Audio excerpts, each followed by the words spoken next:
Right then. So, where we last left off, Oh, wait. Yeah, Troy. So No. yeah, Yeah. Sorry. Over to you, Sean. thank you. Welcome to Thursday Night Therapy and our brand new pirate campaign. I'm Sean Bear. I'll be your host and DM for this evening. We are going to be playing a pirate-themed campaign based fairly heavily on the Skull and Shackles adventure path by Paizo, but we are going to be playing with 5th edition Dungeons and Dragons rules, as everybody here except me is coming from 5e. So, little warning, I am DMing in 5e for the first time, so I'm probably going to make a few rules mistakes, but I think we'll be fine. On that note, the campaign we're playing is set in a region called the Shackles. We're going to base the whole story in the Pathfinder world, but I'm the only one that knows that, so we're just going to play a little bit fast and loose when referencing countries outside of the region, and I think we're going to have to do exactly the same thing with the deities, because, yeah. But I think we'll just sort that out when we come to it, right, guys? Yeah, cool. So, sounds good to me. This is a great point for the players to introduce themselves. If we could just go down the list, you just want to say who you are and who you'll be playing. Okay. I'm Nadz, Neverwinter, and this evening I will be playing Devvie, McCrae, a rogue of some small repute, out on the high seas with my brother Des. Which leads it to me. I am Troyificus. I was the DM in the previous campaign. Then I killed everyone. Now I'm playing Des, twin brother to Devvie. I am technically a monk, more like a UFC fighter type thing. And we're also out on the high seas. Rich. Okay. Hi, I'm Richard, and I will this evening be playing Lani. I am a Goliath barbarian. I am from an island, so I am unlike the normal mountain-born Goliaths, but from a tribe, and I've lost my way a little bit. And to round it out, I am NSG. You know me as Nathan. A bit of a departure from, oh yes, this is Bonk. I am going to be playing. This is Torrin Veis. I am a human from the Isles of Shackles, and I dabble in a little bit of magic, shall we say? But you'll find out a little bit more about that later on. Excellent. So let's get started, shall we? Raise the anchor and fill the sails. I don't know. I'm gonna have to work on that one. Hoist the main brace or something.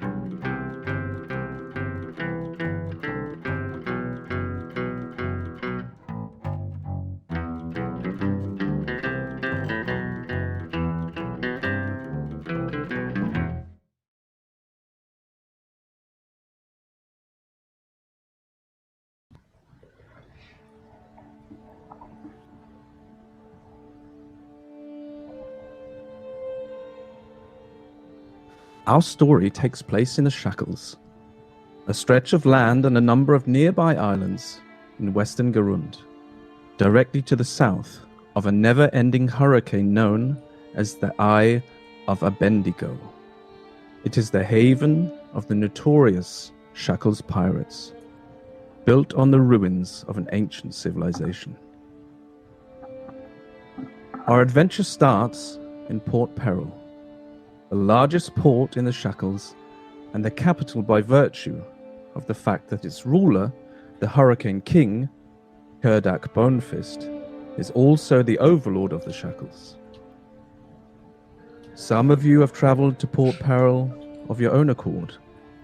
Some of you have not. Nevertheless, 3 of our adventurers spent the previous night drinking at the Formidably Made, a notorious drinking establishment in Port Peril. They would have enjoyed the typical amusements of such a pirate haunt: music and singing, gambling, and of course, the obligatory fight or two. Only towards the end of the evening would something have seemed amiss. Perhaps the rum they served was unusually strong.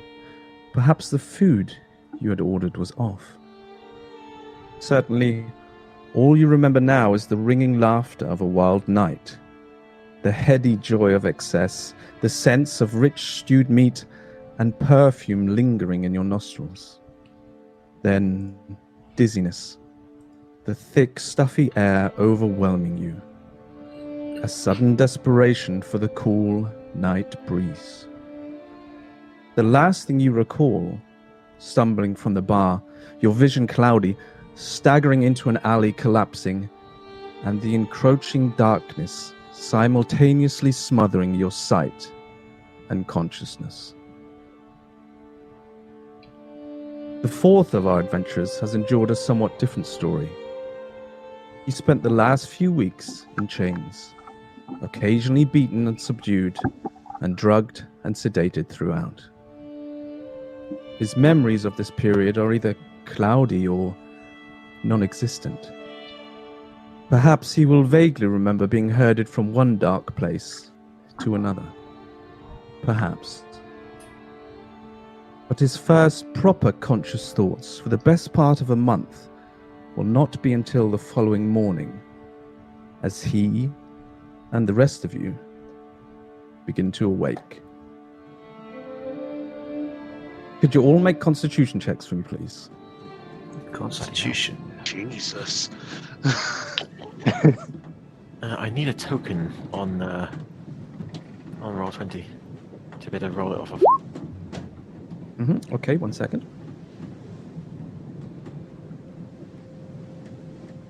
Thank you very much. I also need that. You I require think. a Oh no, token? I do not. Sorry, I lied. I lied. Constitution. There we are.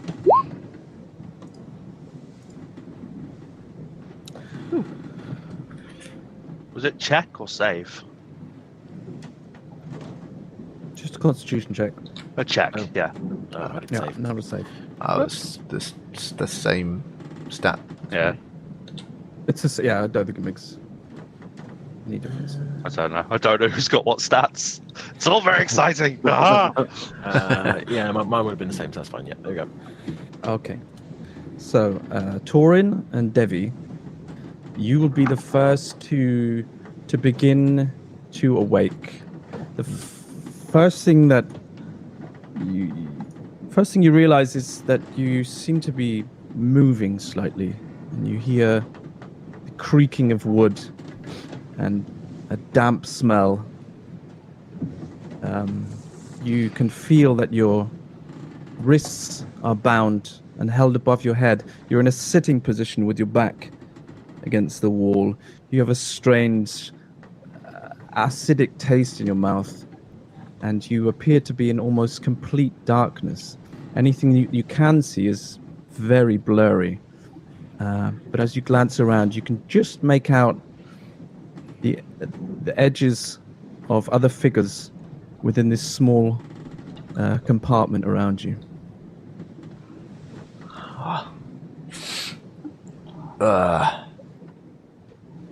I seem to be in a bit of a fucking pickle here. Hello? Hi. Who are you? And where are we? Well, I was about to ask you the same thing. My name is Devvie. And as to the second part of the question, no bloody idea. Well, shit. I'm Torrin. Nice to meet you. And you.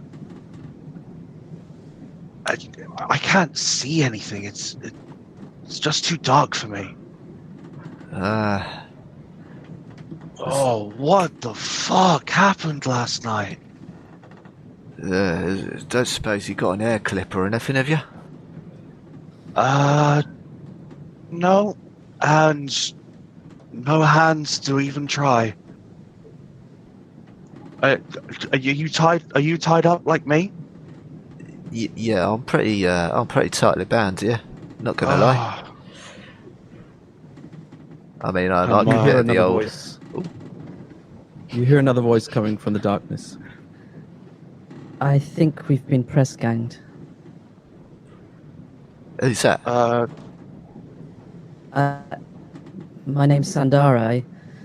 I remember being in a bar last night, and I think we've been drugged, and I've heard this happen sometimes, but Well, shit. Okay, that's not good. At this point, Des and Lani, you will also start to wake up. Des, you awake? Oh, fuck, shut it quiet. Keep the fucking noise down. Yeah, it's ain't the time, son. Where am I? Oh, God, quiet. All right, mate. Can't keep it quiet, will you? Fucking head. Who are you? Who are you? I think we've pretty much established that no one knows anyone here. Well, I'm pretty fucking sure I know my brother. I've been here by myself for a long time. Oh. Des, can you break out? I don't know. I'm gonna attempt to break my shackles. Okay, you're welcome to try. So would that be a strength check? Yes, please. Just regular. Yeah. Oh. So you can feel that this isn't rope. This is definitely like metal manacles around your wrists, and you start to pull, and the manacles themselves feel very sturdy, but they're obviously linked by a chain onto something higher up above you. And as you start to pull and yank on them, you do start to feel a little bit of give. Okay. Fuck hell. Yeah, these manacles are pretty tough, but the whatever they're attached to isn't particularly. Oi, mate, whoever you over there who's got the deep voice, give me a yank, give me a tug, see what we can do. Lani kind of onto his knees and kind of tries to stand up. The way you're sat with your ass on the floor and the back against the wall, with your hands above your head, so it's making it almost impossible for you to stand up, because you basically have to pull your arms behind your own back. This has probably been set up deliberately. Anyway, at this point, you start to hear footsteps getting louder, heavy footsteps on wood, and a door above the compartment you're in opens, and sunlight floods in, which is What the fuck? very painful for your eyes. You're still very, very light sensitive, and now, if you hadn't realized it before, you are suffering from quite a bad headache. This almost feels like a bad hangover. You see through the gaps on the wooden staircase, you see boots come down. The man in the front is holding a lantern, which just makes the situation worse for you. You can just make out his face. He has a thin pointed nose and this thick black oily beard, and as he grins, you see the metallic glint of his teeth, and it seems that every single tooth in his mouth has been plated with gold. Can Des, Devvie, and Torrin all make an intelligence check, please. Okay.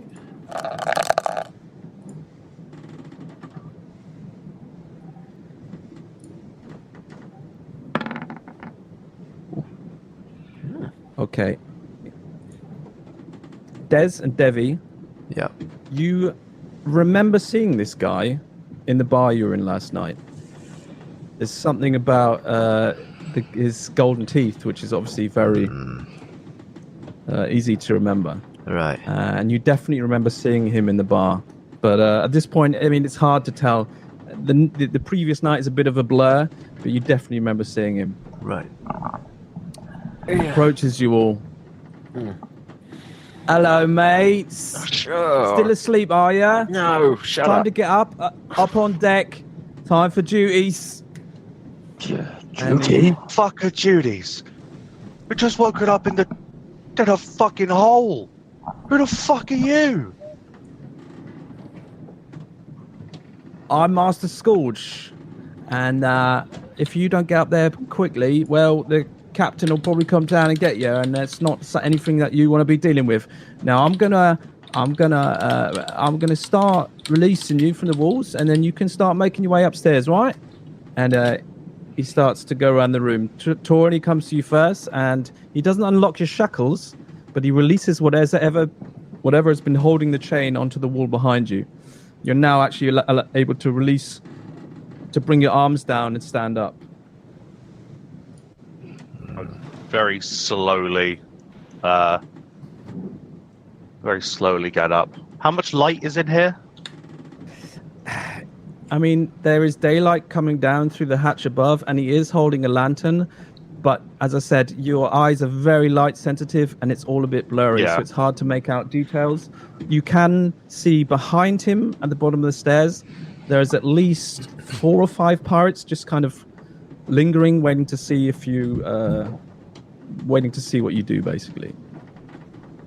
The twins he will unlock next.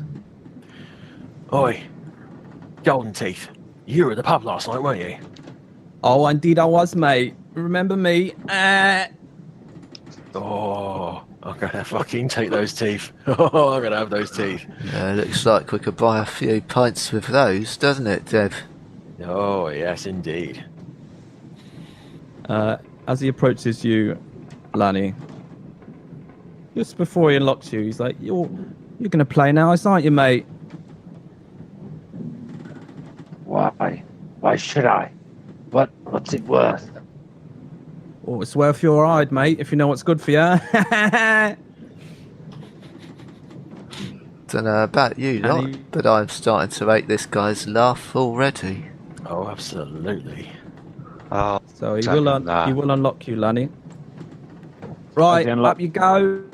Up on deck, please.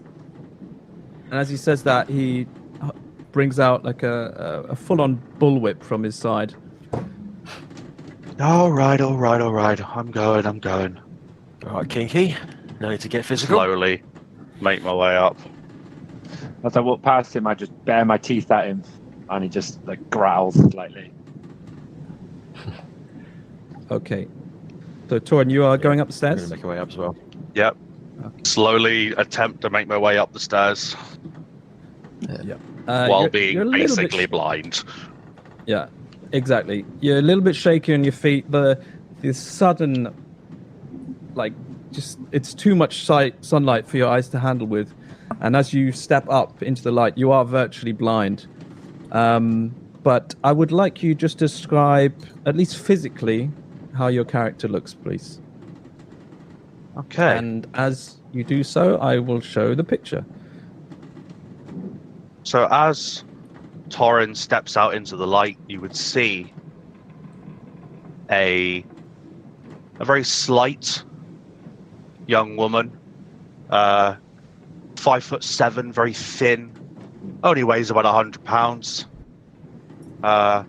She's got messy black hair that's tied up in a bun, very pale skin, has a measure of face paint on that seems to have been left there for a few days, and other than being very, very thin, she just has this long coat and a book strapped to her leg. Oh, sorry. That's one thing I forgot to mention. Anything that is larger than something that you could theoretically hide in a pocket is missing. You'll see a holster for a book. Exactly. Which Torrin would now realise that she is missing. Okay. If you would like to say it privately to me in the chat, you're welcome to do so. But if not, could you just say what you do have on you in that case? That goes for all of you, actually. Send you a private message on Discord.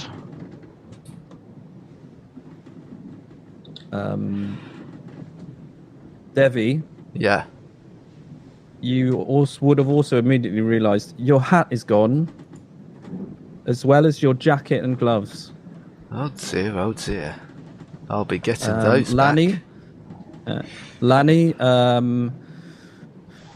your bag is gone, but there were another couple of small items that I think we already discussed, you would have had hidden on your person.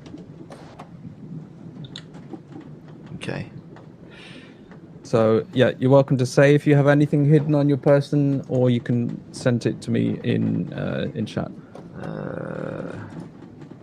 Send you a message.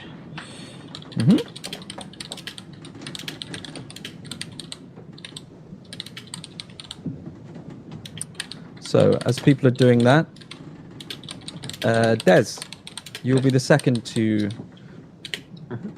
So Enter you to see sign a human, regular human.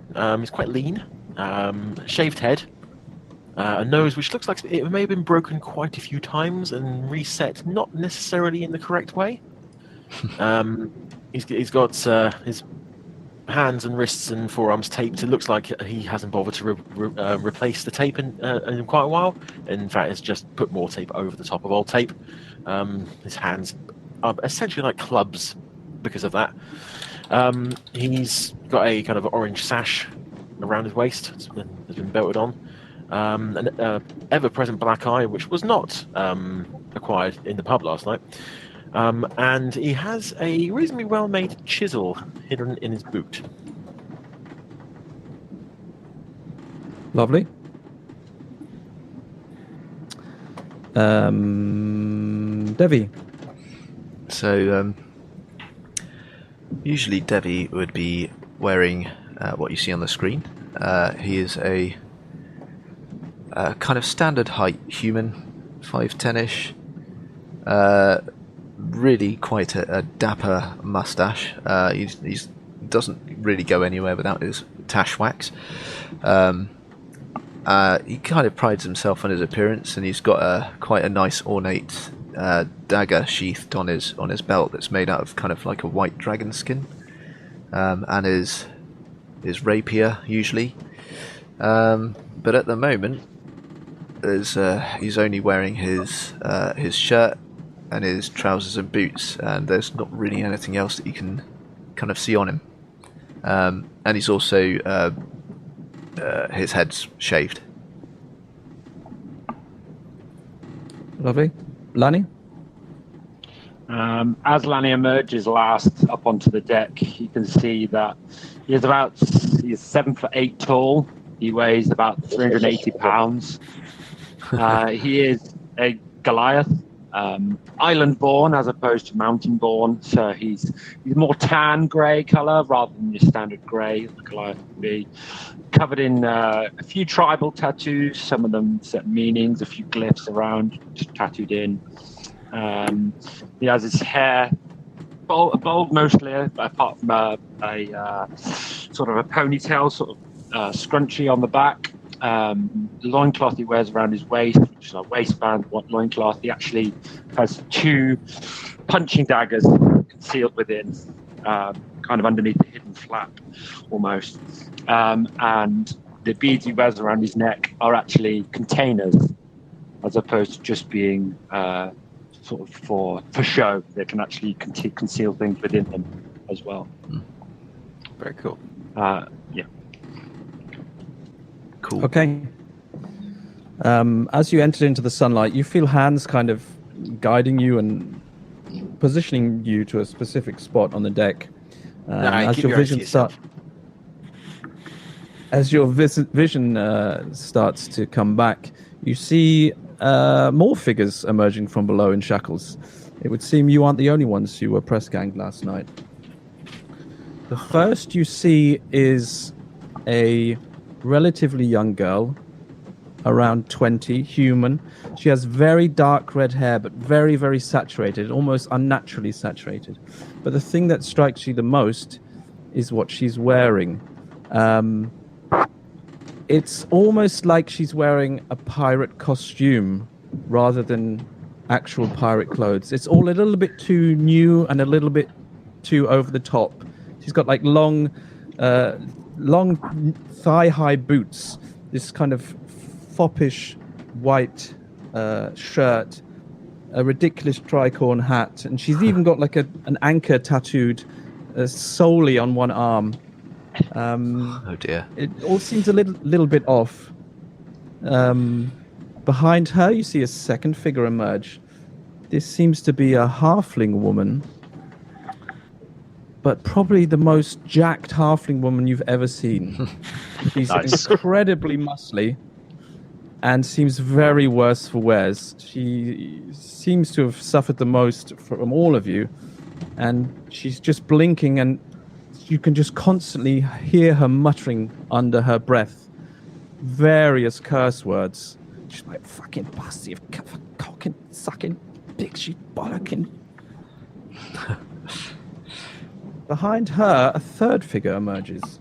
And somehow, this is the most ridiculous character of them all. It's a gnome in a purple suit. He's wearing a patch over one eye. He has a curled moustache. And he's, I would not necessarily say handsome, but for a gnome, he's fairly good looking. But this seems to be ruined by the fact that he seems to be openly sobbing to himself. This is obviously all a little bit too much for him. These three characters are also pushed into line with the rest of you. And strangely, an eighth character detaches himself from the other pirates you see on the deck and actually stands in line with the rest of you. He is not wearing manacles. He's wearing relatively normal clothing. And he has this blue bandana, which is kind of lopsided over his head, the tail of which is incredibly long, flowing over one shoulder and down one side of his chest. He has a small, goatee at the bottom of his chin and flushed red cheeks.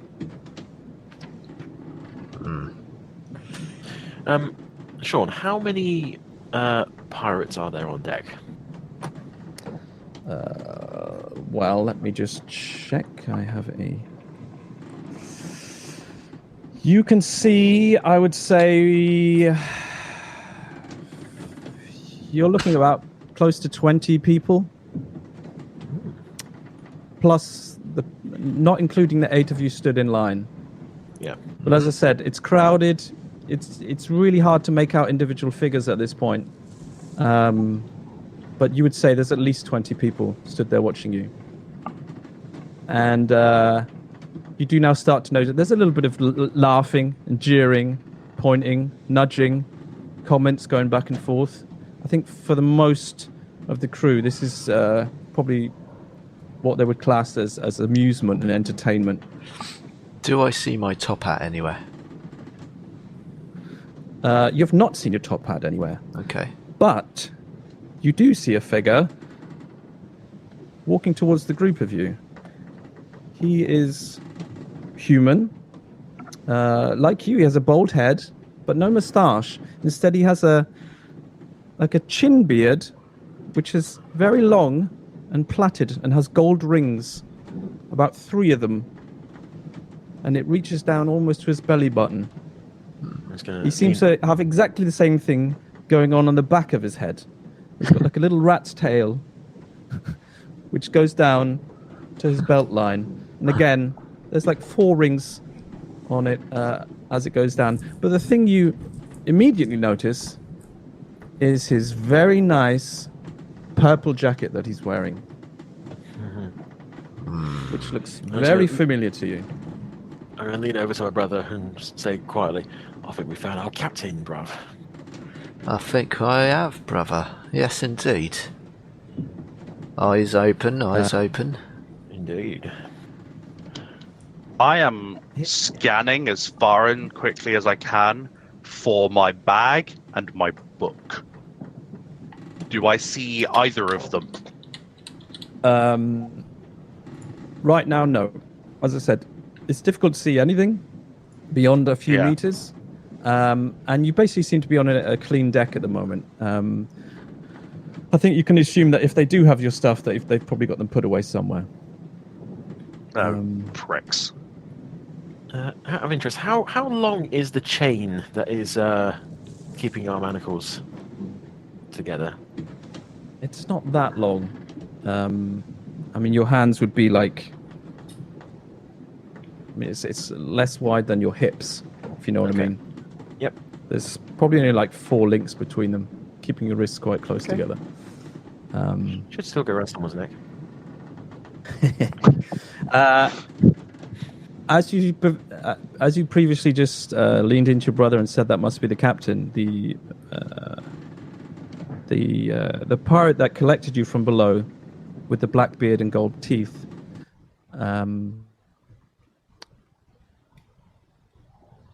Is everything okay, or did you just... Yeah, everything's the fine. sound just dropped? Yeah, the music stopped. Music Yeah, stopped. drop the music, but everything else is okay. Okay.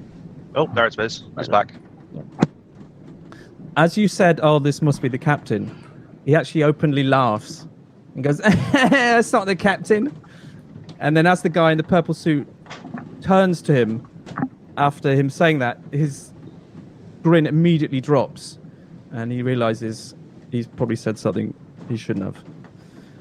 And the man in the purple jacket steps forward and says, no, I'm not the captain, but the captain will be with us very shortly. We've got impeccable taste. I'm sorry. Where are we? What is going on? We're in the middle of the ocean. Can you not see this? I'd say we were stuck on a chutney ferret. Yeah, bruv, that doesn't mean what you think it means. It does. You just don't understand, all right? Anyway, yeah, we're stuck on a chutney ferret. We've been shanghaied or keeled or whatever it was you said earlier. And these assholes obviously want us to do something for them. We're going to have to work on your terminology, bruv. It's easy for you to say. Not really, I'm drunk. We're 2 fucking idiots. At this point, the halfling woman, who seems to have gathered herself a little bit, starts to shout out, where's my fucking fiddle? You took my fiddle from me. I want it back. It's very fucking important to me. The guy in the purple shirt, in the purple jacket, in your jacket, just ignores her initially, but she doesn't seem to want to let go and carries on. Oi, you fucking bastard! Where's my fucking fiddle? I want it back, you alright? Are you gonna fucking give it to me, alright? And she just doesn't seem to want to let this go. So he steps towards her, slowly. But as he gets to her, with surprising speed, he grabs the back of her hair, and in the other hand, he suddenly has a knife, which he has slipped between her teeth, and now is pulling from the inside of her mouth out, the point of which digging into the inside of her cheek, and the edge cutting into the corner of her mouth. And he leans in and very softly says to her, I suggest you close your mouth right now, or I will see to it that you are never able to close it again. Oh, She steady suddenly on, becomes son. very quiet, Yeah, he's going to give her a seeing the shackle smile. fear in her eyes. He takes the knife back out again. And at this point, you hear a door open. A at the other side of the ship, and you turn to see what you assume is the captain's quarters. Emerging from which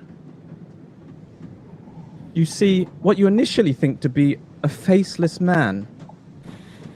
But then you realize what you're actually looking at is the top of a bald head. And the figure that this head belongs to is so large that he has to duck quite significantly to fit through the door. He twists his shoulders and rises up to his full stature. As he strides towards you, you realize he's probably close to the size of Lani. Not quite, but this is a very large man. He has dark brown, tanned skin, a massive black beard. He has a patch over one eye, but it's not leather. It's hammered metal. The straps of which wrap around his head.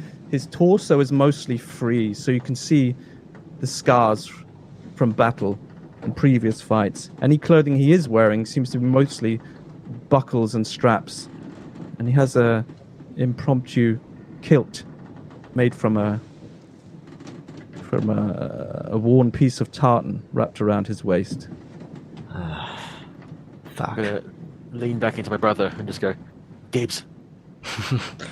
It's yours, bruv. Lani just eyes him, stares at him intently, as trying to just stare him down almost. He walks up to the group and surveys you all for a moment before he starts to speak. Welcome to the Wormwood. Many thanks for volunteering to join my crew. I am Barlibus Harrigan, Captain Harrigan to you. Not that you will ever need to address me. I have few rules on this ship, but the first is, do not speak to me. If you have anything to communicate, you can speak to Mr. Plug here. And he gestures to the man in the purple coat. Was that Mr. Pluck? Mr. Plug. Plug. Plug. He will be taking care of you from now on. And as long as you complete the task he gives you to my satisfaction, we will get along fine. And if you do not like the job you are given, well, then you are welcome to leave any time you wish. And he gestures to the side of the ship, where a couple of pirates, expecting this speech, have actually laid out a plank of wood and are now theatrically gesturing to it and laughing. As you now look beyond that, you realize you're in the middle of the ocean. You cannot see land anywhere. Well, shit. One more thing. Everything on this ship belongs to me, so I will not tolerate thievery of any kind. Mr. Plug, turn these dogs into pirates before I throw them in the bilges to rot. And with that, he turns and walks away back to his quarters. As he reaches his quarters and goes back inside, I'll look at Mr. Plug and I'll go that. You hear that, Mr. Plug? No thieving on this boat. And I give him a knowing glare. Oh, I purchased this. This is called fair and square. Oh yeah, from Thievery me. is a very serious accusation on this ship, I will have you know, huh? Well, then let's just Anyway. say you've got impeccable taste, sir. Thank you very much. So, we have 2 places available on our crew as a job in the rigging. This is a very favorable job among the crew. There are a couple of people here who would kill to have this job, so count yourselves very lucky. They The can first 2 try. people The first 2 people who climb up this rigging to the crow's nest will win the honor of becoming part of our rigging crew. I'm so excited. And with that, Master Scourge starts to unlock all of your manacles. Oh, dear Lord.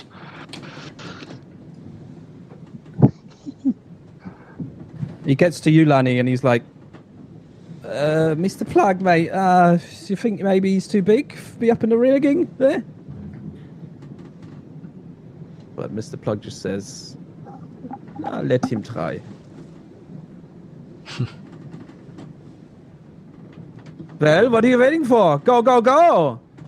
I'd like you all to roll initiative, please. Oh, shit. Oh, what? Okay. Oh.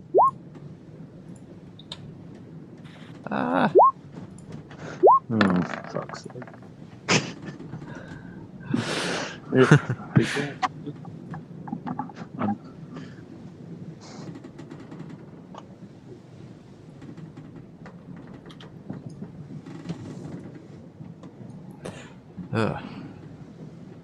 Too bad.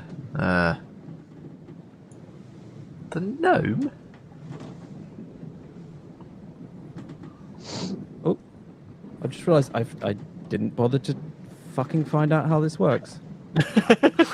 Which bit? The turn order. The turn order, yeah. I'm just guessing this is how it's going. Okay. So each square represents 5 feet, and the last square is the rigging. Okay. So its climbing is at half speed.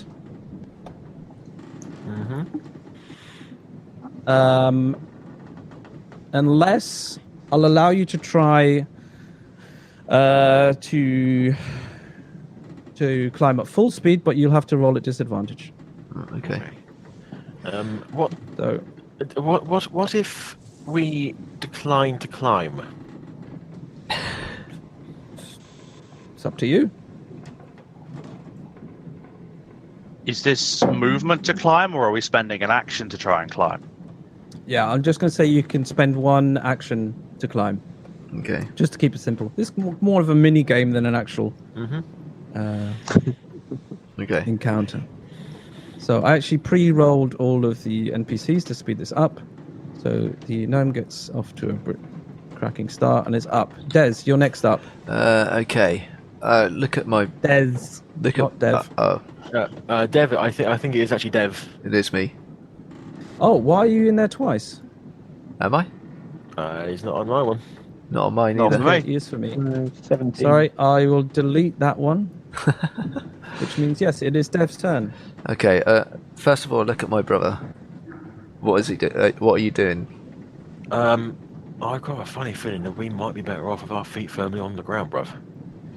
Right, so you are, bruv. I'll take your lead on this, and I just step back and cross my arms and adopt a relaxed pose.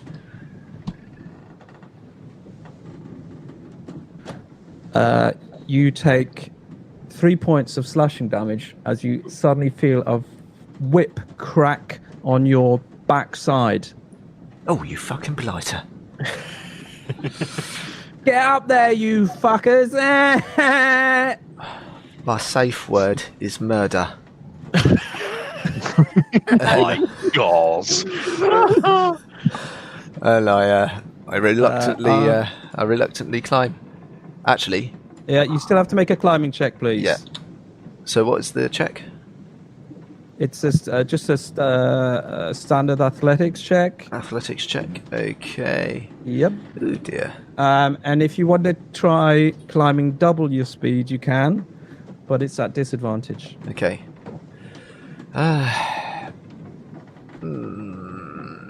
Why not? At disadvantage. Go on then. Let's try that.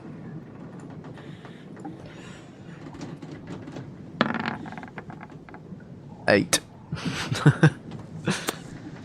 Yeah.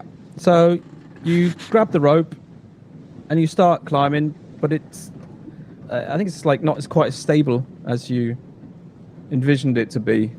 And you end up just kind of dancing with the bottom of the rigging for a little bit, trying to get your feet into the footholds correctly. And don't actually make much progress Okay. this round. Torrin. Athletics, you say? Yep. Hearing the crack and seeing the whip go for one of the brothers, steals herself and gives it a go. Oh, okay. Very nice. Wow. That's incentive. Yep. That is definitely incentive, and motivated by the pain you've just witnessed, you start climbing up, and you make it up 15 feet of the rope. And that's an quite action elegantly, climb, isn't I it? might say. Yeah, I'm just going to say you have one Yeah, one that's climb fair. action. I'm not That's going to fair. do double movement on this. All right. So, that was the question. How do I go to the next person? There Do I should be an just press arrow. the arrow. Yeah. So there we go. Okay. So yeah, now it's this guy's turn. He made his check, so he comes up to here. Des, now it's you. Okay. So DM question.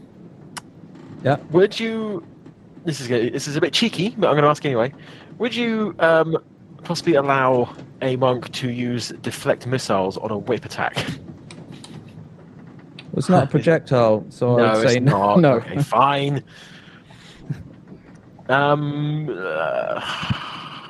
Fine. Okay, fine. Does it have to be athletics or could it be acrobatics? I would say climbing is athletics Okay. Yeah. in this case. All right. I am going to climb, but I'm not going to like it. So I'm not going to be doing it at double speed. Athletics. 8. Oh man. Same as me. So, yeah, similar to your brother. I don't know how much experience you have with this sort of thing, but climbing rigging made out of rope is not as easy as you had envisioned. Well, And I've got to say my heart's not in it. Sure. but at least Question. you're making a good show of it, yeah. A question. I forgot to take off the damage that you gave me. Was it 2? 3, wasn't it? Was it 3? It was 3 actually, because I Okay. forgot to add the +1. Yeah. Okay, cool. That was 3. It should have been +1. Alrighty. All good. Oh dear, I seem to be finding these ropes quite slippery. What a bother. So the two ladies failed their climbing checks. So Lani, Oh Bring it up. my god! Like up a tree. so yeah, he jumps and kind of like just does a pull up to get himself up most of the way. hand. As he does this, yeah, you hear the creaking of wood, and you can see like a couple of the crew like just wincing and like, oh god, this is putting a bit of a strain on our mast. But it seems to hold fine. So we're back to a new round. He has succeeded again and makes it up to here. Devvie. Alright, let's have a go. Just a normal one this time. Hopefully. Where is it? Did it roll? I haven't seen anything yet. There it is. There it is. Ah. Hey. That's better. I mean, it's not brilliant, but it's enough to get up. going. Cool. You're still wiggling about a little bit. Doesn't look too professional, but you're getting the job done. Torrin.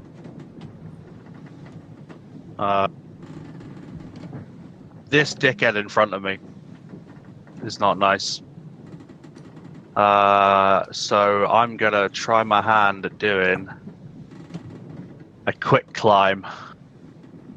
Okay. Ooh. 12. All right, that'll do enough. 3, 4, 5.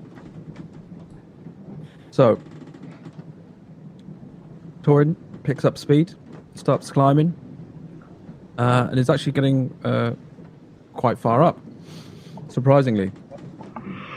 Surprising me too. Don't worry, lads. He also made his check. So, Des.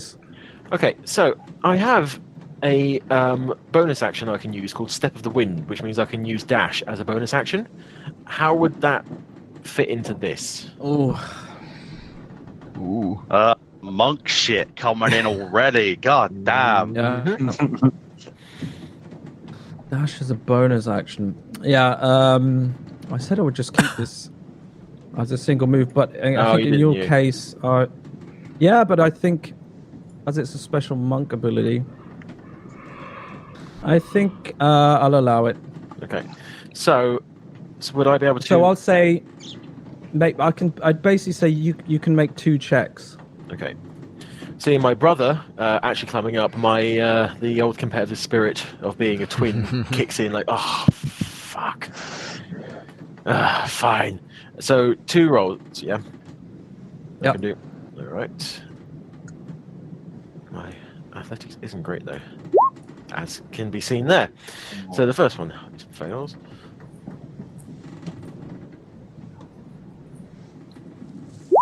Oh, there you go. Yeah, so that will be Yeah, so you kind of- 20, because my movement is 40. Okay, so you jump to begin climbing and slip on your first attempt, and you hear some laughs from the crowd. That's just more motivation for you, and you grit your teeth together and like, oh fuck's sake, gotta get up this thing, and you jump up, start climbing, and make 20 feet of progress. Yeah. So the 2 girls are up. Sandara makes hers, and Rosie makes hers too. Lani. Jesus Christ. Nice. So Lani is he climbs like it's almost just like a monkey? You would no, I was gonna say more like an engine. It's just like slow, steady, repetitive movements, and it like there doesn't seem to be any strain being enacted. It's just a very steady pace climbing up these ropes. Monkey bar. 1, 2, 3. We're back to Look off Devvie. your purple hat twat. Devvie. Right. Technical question. I can use because of my class, I can use a bonus action to dash. Of course, Then you it'll can as be, well. Huh? it'll be the same thing. I'll allow you to make 2 rolls, 2 standard rolls. Oh, okay, cool. So I can just take 1 roll as my action and You then basically try twice. yeah. Okay. Yep. Right. That's the first one. Okay. Successful. And now my Not elegant at all, but bonus. it's working. And you seem to be getting the hang of it. Come on, brother. And you're getting And quite over, high up. eh? And at this point, you notice the crowd that are watching, the cheers are getting louder. They're really enjoying this. This is a race that they're enjoying. I wish I'd realised the Torrin. dash thing in it before, but never mind. I'm gonna do a normal roll. Look at the fact that I've got 2 people on the level with me and go, all right, slow and steady. Let's just hit it normal. Go on then. Yeah, so thinking for a second that you were ahead and then suddenly realize you're not ahead, there's at least 2 people hot on your heels, actually distracts you more than anything. And your progress becomes very, very slow. Allows for him to catch up. Shit. And Des, it's now your turn. All right, I'm going to use another key point. Do Step of the Wind again. And this time I'm going to do disadvantage on both rolls. Oh shit, mate. Okay.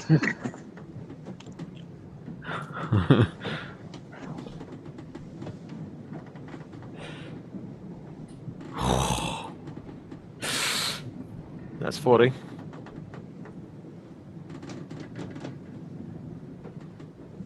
Is that Enough.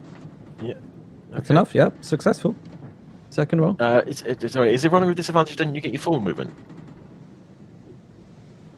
Or did I misunderstand that? Oh yeah. Sorry, you're right. Yeah. And he has 40. So he's at the top. That would bring it. Yeah. Just shot up with one fucking go. Holy shit. Yeah. Yeah. So after going the first like 20 foot, you realize like, oh, this is just like what we trained. I know how to do this, and you just go for it. You have the rhythm, you have the technique, and you get up there like a flash. And you are the first to reach the crow's nest, which is greeted by loud cheers from below. Yeah, you're but the race is not over, as there are 2 places available in the rigging. Sandara fails a second check. She's successful. Lani. I was considering doing something else, but I'll try to climb. That's enough to keep going. With a fucking 4, you still passed. And unfortunately, You purple hat bastard. The gnome. The fucking gnome. and this is greeted with more cheering as the second place is fulfilled. Okay, hold on. So, as that person is beginning to get into the crow's nest, can I go over and stop them? As I'm already at the top. Yeah, you can try. Evil campaign. Right, so, what would you like me to What do? exactly do you want to do? Yeah, what exactly do you want to do? Okay, so I can see them, see that they are clearly about to reach the top. So I'm gonna, because I'm guessing up here, is it just a big circle, a big kind of, Yeah, imagine it like a big barrel that's been cut in half. big barrel. Yeah, exactly what I was thinking. All right, so as their fingers get onto the edge of it, I'm just gonna go over and punch them. And the fingers. Yeah. The fingers. Oh, you want to punch his hand or his face? Face might be a bit obvious. Oh my fuck! I don't think they're gonna care, are they? No, I'm gonna go for the face. All right, 1 second. I wasn't expecting to need character sheets this early. Welcome, DM. Yes. So where is he? But go on then. Go ahead and roll. All right, so just a regular strike. Yep. Nope, I'm not clicked him. Oh, That's a horrible. 4, right? Yep. Unless, of course, you want to give me advantage because he's obviously climbing up and I'm already standing up. Nah, too late now. Maybe if you'd asked before, but Bonus action? I can't do it after the roll. Oh. Yeah, all right. I mean, I guess you'd have one. Yeah. I know. Sorry, wait. It's not your turn, so I'm going to say no. All right, fair This is basically an Fair enough. out of turn action. Yep. Okay. So just as his head kind of comes up over the edge of this barrel, you swing for his head, but he's actually able just to like duck down, and as his head reappears, he looks into your eyes with this very hurt expression on his face, and he just says, "Why?" Nothing personal, mate. It's just business. But with that, he hooks his little leg over, and is able to scramble in to the into the crow's nest. Now, I don't want you to make this awkward, all right? It's nothing personal. What? How can it not be personal? You just tried to knock me off of the crow's nest. It's a long way down, you I know. wasn't going to try and kill you. I just wanted to stop you from getting up here. Why? Because I want my brother to get up here. It's Your family. brother? Yeah. Bloke down there Oh, with I the see. mustache. Oh, well, I'm very sorry. I didn't know. Nah, Maybe it's all right, you've said mate. something before. No need to apologise. It's fine. It's fine. He seems very intimidated by you. As you should. He'd probably agree to anything you asked him right now. Anyway, Go from on. below you hear... Go on. No, carry on. From below you hear Master Scourge. Well done, you buggers. Right, come down again, please. Is that for all of us or just Yeah. the two in the crow's Yeah, nest stay all of there? you. Okay. Nah, everybody back down on deck, please. Are we rolling for this? I'm not going to make you roll to climb down. I mean, it's you're not under pressure, so as long as you're taking your time, unless you want to do something ridiculously fancy. It's raining bodies. So no, We're all no dead checks to down. roll down. Devvie's gonna wait for Des to. He's gonna kind of like slowly descend and wait for Des to catch up. And as he does, he's gonna lean over and go, "Look, might not be ideal, but if you're paired up with that geezer, might be best to start making some friends, eh?" Hey, well, you know me, bruv. I am the most personal of people. Absolutely, bruv. I'll do the same on deck. Absolutely. Yeah, and we'll have this place under our thumb in no time, alright? It's going to be absolutely cakewalk. You know what I mean? Standard. As the gnome swings his leg back over the crow's nest to come back down, Yeah. I would like to. I would just like to say something under my breath in Undercommon Mm-hmm. and cast blindness on him. Now, I speak Undercommon, As do I. so do we hear what you say? It's under my breath. It's DM ruling. Do they hear what I say? You are They'd level have with to make very Dead. good perception checks. I mean, yeah, you're not far away, but you're up there amongst the wind. Make a perception check. If Alright? I'd for say fun. 15 or higher, you can hear it. Just for funsies. Oh, damn. Okay, I can't use that. Was it perception, yeah? Yeah.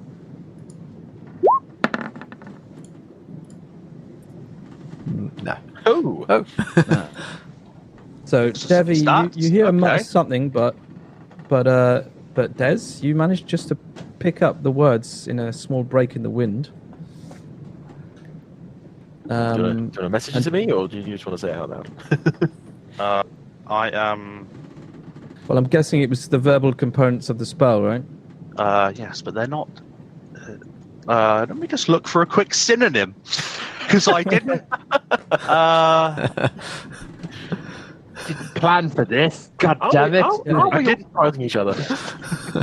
Probably wasn't expecting to know the actual words used to cast each spell. Shall we just say we recognise the word to be undercommon? So you don't have to go searching. Yeah. Yes. I would say a phrase loosely translating to removal of senses Okay. Okay. within Undercommon, and that poor little gnome needs to make a Constitution saving throw, or else he is blind for 1 minute. Why is everyone bullying the little gnome? Oh no. What does he have to make? He needs to make a Constitution saving throw with a DC of 14. 14. Okay. So he has a +0 to his Constitution saves. So, did you say? What did you say? 14. Yeah. 14, 1-4. Boom. I'm blind. And I've done this as he's swinging his leg over in the hope that he misses his footing. Okay. Yeah, you hear him scream, I'm blind! And he does indeed. I'm going to have him make a dexterity save to see if he can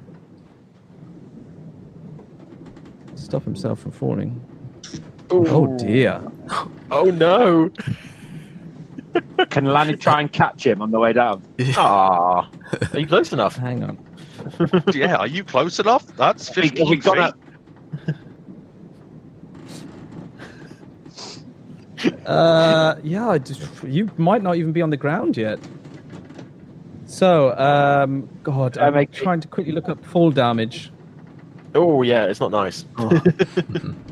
D6 per 10 feet. 10. Mm-hmm. Ooh. Oh no! Jesus Someone Christ. catch him. Oh So god. 66. I think Dev's gonna try and catch him as well. Because that's a bit fucking harsh. Are you close Okay, enough? I'm going to... Don't know. Well, I'm going to say if you were all climbing one mast, Yeah. so... He's gonna come past us anyway if he falls. Yeah, okay, Lani, you asked first. If you want to make a... Oh, what would this be? Suggestions, guys? It's just dexterity. I'd say an acrobatics or a dexterity. I would probably say. I mean, check. are you guys down on the floor? Are you still on the pole?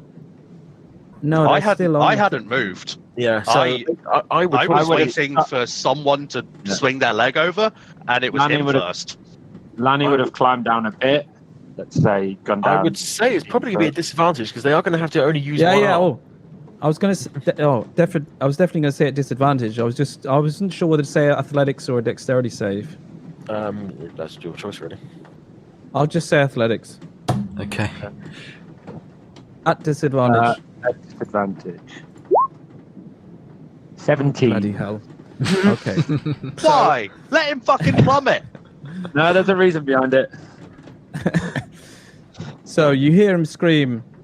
He loses his footing, and you see him topple backwards and start plummeting towards the ground. And there's a moment where everybody just like, oh. And as he passes you, Lanny, you manage to grab the back of his shirt, and you hear a rip as his body weight falls into it.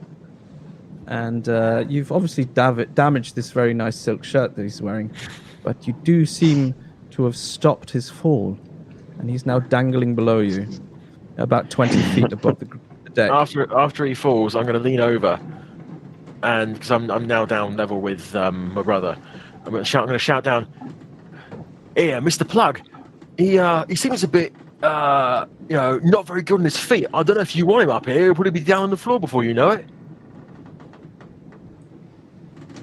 We shall see how he gets on.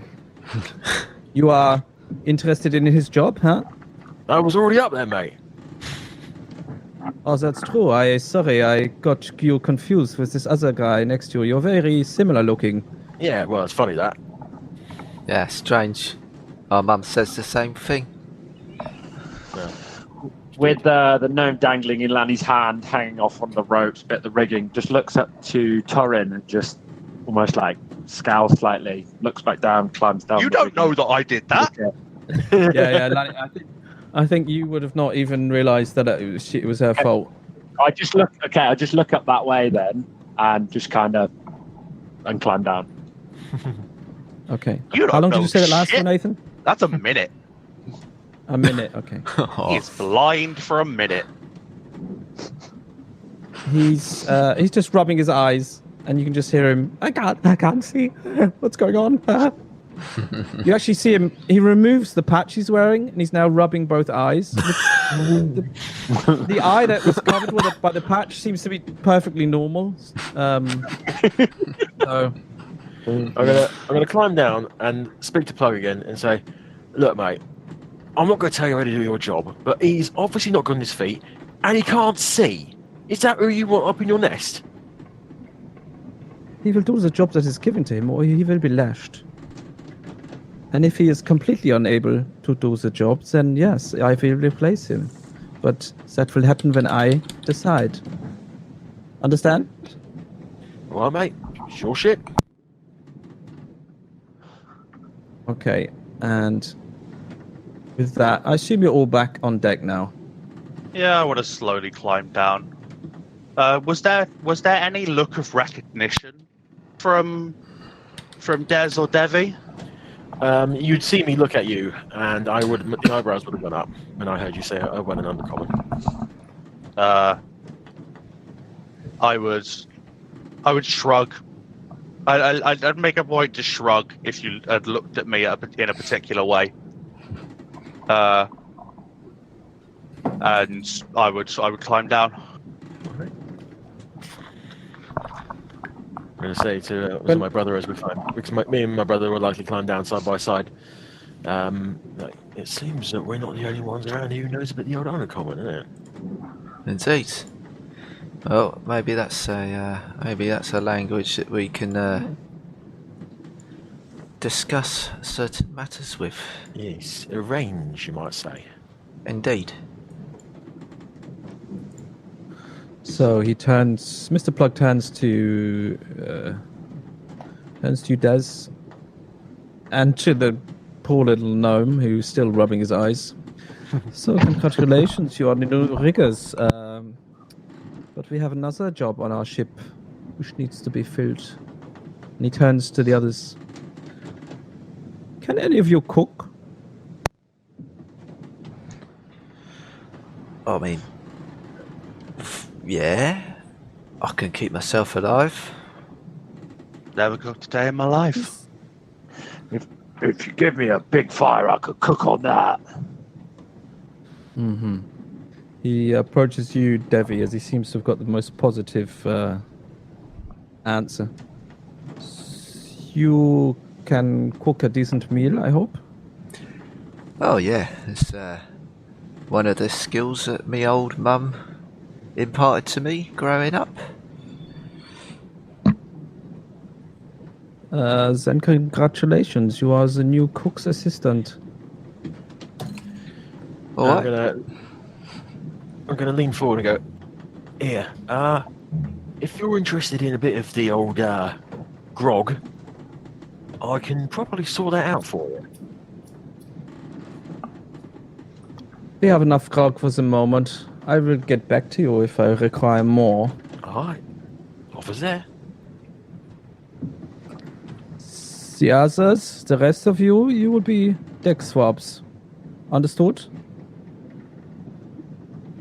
Sure. Swab? And what does that mean Yes. for us? You will be doing everything else that needs to be done on the deck of the ship. This involves a lot of scrubbing, moving ropes, this sort of thing. Great. Can't wait. Suppose we don't really have a choice, do we? Not really.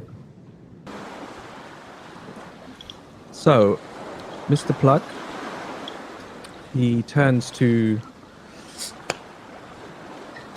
the crowd of pirates, still amassed at the side of the deck, and he says, "Giffer, shows these two how to scrub the decks.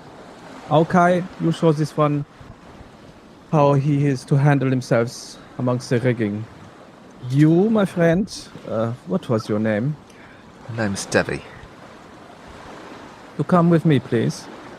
Right, you are. And he starts to lead you below deck. Des, Yes. you look up, and in front of you, you see a man. He is barefooted, bare-chested, but he has quite extensive tattoo work amongst his, over his shoulders and parts of his chest. They're not that dissimilar to those on Lanny's body. He says, "Come on, mate, I'm going to show you how to do the rigging, all right?" Right. Lead on. Right. This way. And he starts to climb up the main mast. And as you get to the midway point, he just says, "You go left and I'll go right. And you just do what I do, all right?" Right. I'd be careful if I were you, though. It's a horrible habit of people falling off here at the moment. "Oh, don't worry, mate. I know what I'm doing fine. You're not planning to fall off, are you?" Oh, not at all. Right. So he basically just starts to show you the basics of how the sails work, when you need to be pulled in, what orders trigger that, how to let them out again, how to tie them off, and you're basically doing like symmetrical work at the moment. So he's doing something on the right side, and you'll be doing it on the left. The two swabs, that is Torrin and Lani, I believe. You are approached by a very small gnome girl. It's hard to say how old she is. She's very small, even for a gnome, and she's got these massive eyes, this short dark hair, which is kind of like held back by a headband, and she just gives the impression of like a little monkey, like a cute little monkey. And she approaches you. Well, hello there. I'm Kiffer, and I'm going to show you how to scrub the deck. You up for that?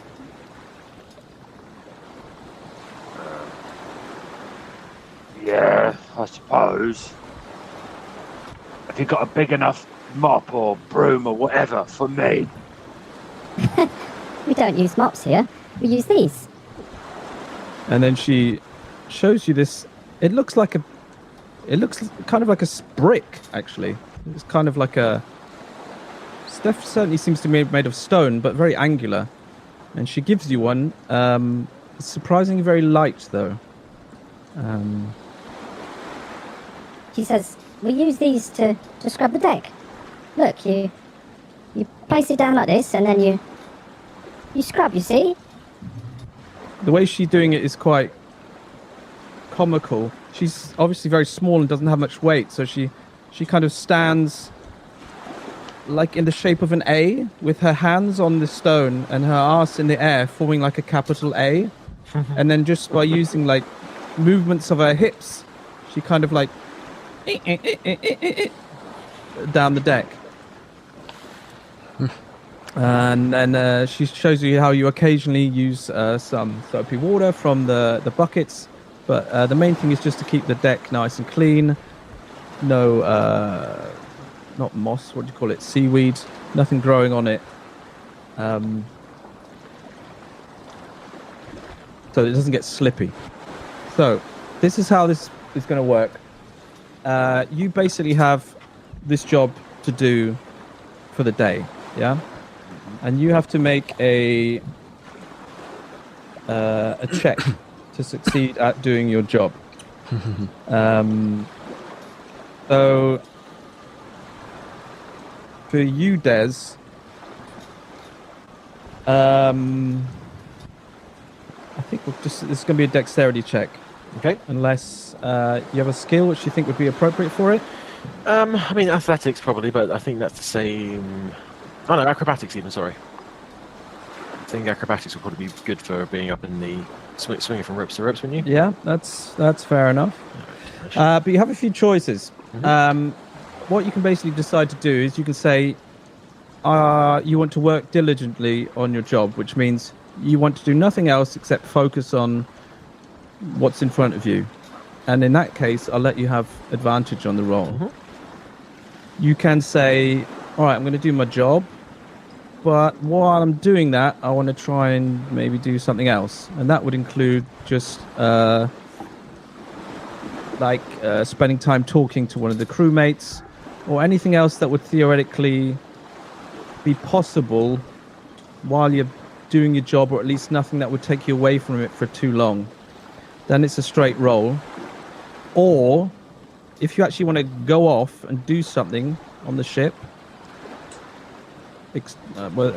explore part of it, anything that takes you away from your job, you're welcome to do that too, but you will get disadvantage on your roll. Okay. Actually, at this point, I think let's go over to this map. Yeah. Pretty. So you should all see the deck of the ship now, and you should all have a token on it each. If you go up to the top. Oh, yeah. So, and the same goes for the other two. So So for also, the go on. sorry, I was going to say for the rigging initially, depending on obviously how long we're going to be here for. Initially, I am going to learn how to do this properly Mm-hmm. because there may be a time, maybe a time at some point where someone needs to know how to do rigging Mm-hmm. and whatnot. So I will initially be doing it quite diligently. Okay. In that case, you can make a check with advantage. Mm-hmm. Acrobatics, yeah. Yep, I'll say for this, I'll accept acrobatics. Oh, 18. Very nice. So you do very well. I mean, you're obviously a physically fit guy. You're in shape. And you seem to be picking up the instructions quite well. It's not too complicated. And it's nothing that you can't handle, it would seem. What I do need, though, is I need you to make a constitution check to see if you are exhausted at the end of the day's work. Okay. So is that a save or a check? That's a check, please. Okay.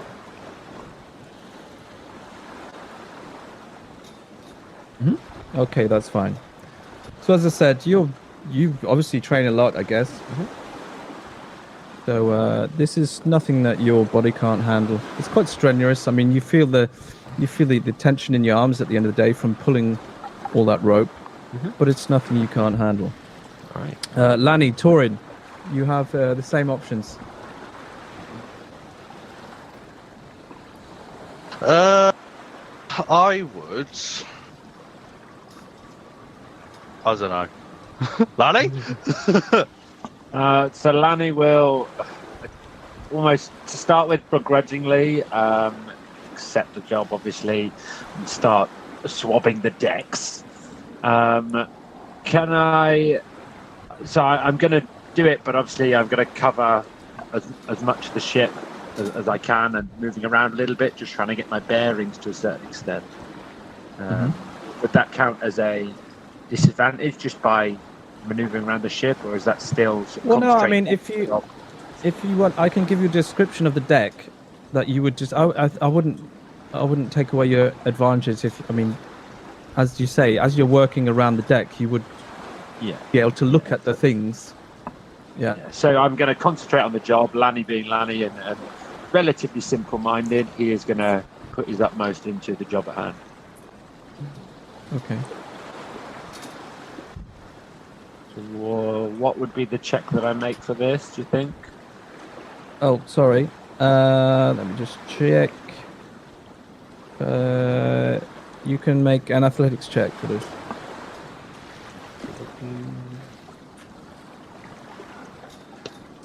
Maybe not.